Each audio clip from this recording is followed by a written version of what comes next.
sempre bello, torni a Palermo, una città in cui hai vissuto bene, sei stato bene,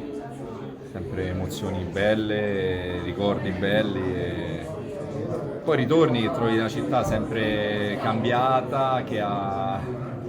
tanto da dare, una città molto bella e mi fa sempre piacere. Guarda, io ho seguito l'anno scorso mentre facevo il corso il campionato di Serie B, proprio con un programma sulla Serie B, seguivo il Palermo, che stava crescendo, stava cercando di costruire quello che poi sarà quest'anno, quindi una squadra che per quello che sta facendo vedere anche nel calciomercato vuole essere protagonista. E secondo me sta facendo un ottimo calciomercato, sta prendendo quei giocatori giusti che poi servono per affrontare un campionato difficile, perché la Serie B è molto molto difficile, è lunga, ci sono tante squadre che puntano al vertice, tante squadre che vogliono andare in Serie A, però per quello che sta facendo secondo me sta creando una squadra che può lottare fino in fondo, questa è la cosa che almeno si percepisce da fuori.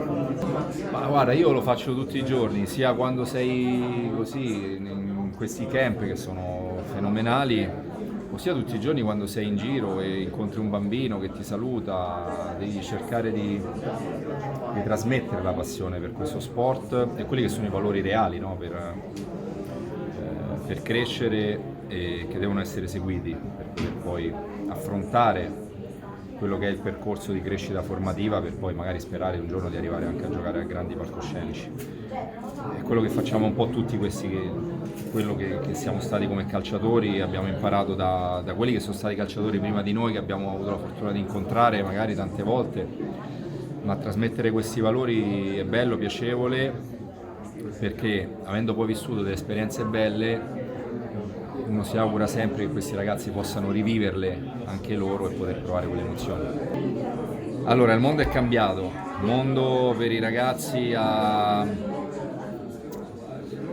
purtroppo per me, perché io dico è una cosa negativa, però fa parte ormai della vita sociale attuale, ha troppe distrazioni per i ragazzi